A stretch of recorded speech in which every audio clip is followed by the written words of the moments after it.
Hello guys, how are you? ఇవాళ మన topic ఏంటంటే సాటిస్ఫాక్షన్. తెలుగులో వచ్చేసరికి తృప్తి.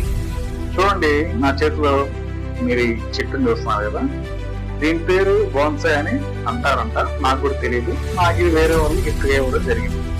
దీనిలో ఉన్న గొప్పతనం ఏంటంటే, దీనికి కొంచెం నీళ్లు పోసి ఒక 5 నిమిషాలు సన్లైట్ లో పెడితే దీనికి వారం దాకా మళ్ళీ నీళ్ళు వస్తలేదు, మళ్ళీ వారం దాకా దీనికి సన్లైట్ వస్తలేదు.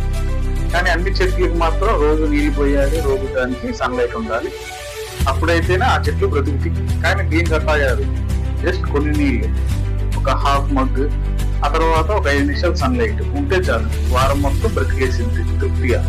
సో కాబట్టి ఇవాళ నేటి సమాజంలో కూడా మనుషులు ఎలా ఉన్నారంటే తృప్తిగా ఉండట్లేదు. వాళ్ళకి ఎంత ఆస్తి ఉన్నా కానీ, ఎంత డబ్బులు ఉన్నా, ఎంత బంగారం ఉన్నా, ఎన్ని పొలాలు ఎన్ని ఉన్నా కానీ సాటిస్ఫాక్షన్ ఉండట్లేదు. మన చుట్టూ ఉన్న నేచరే నేర్పిస్తుంది మనం అట్లా ఉండాలి, దాని చెట్లే చెప్తున్నాయి మనం అట్లా బ్రతకాలి అని చెప్పేసి. సో కాబట్టి బుద్ధుడి క్లాసు కూడా ఏం చెప్పిందంటే, కోరికలే దుఃఖానికి కారణం అని చెప్పేసి. Desire is the cause of all sufferings. కోరికలే దుఃఖానికి కారణం.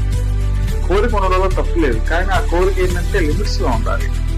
ఆ లిమిట్స్ క్రాస్ అయితే దాటిపోయింది, అది రోజు మనకి సఫరింగ్ అంటే బాధ. ఉన్న దాంట్లో మనం తృప్తిగా ఉండలేం, ఉన్న దాంట్లో మనం సంతోషంగా ఉండలేం. ఈ చెట్టులాగా మనం కూడా హ్యాపీగా ఉండలేం. మనకు అది లేదు, ఇంకా కావాలి ఇంకా కావాలి అని చెప్పేసి రోజు సఫర్ అవుతూ ఉంటాం. చూడండి, అమృతం కూడా ఎక్కువైతే విషయం అయితే అంటారు, అదొక సామెత ఉంది. సో కాబట్టి ఏదైనా కానీ మనకి లిమిట్ లోనే ఉండాలి.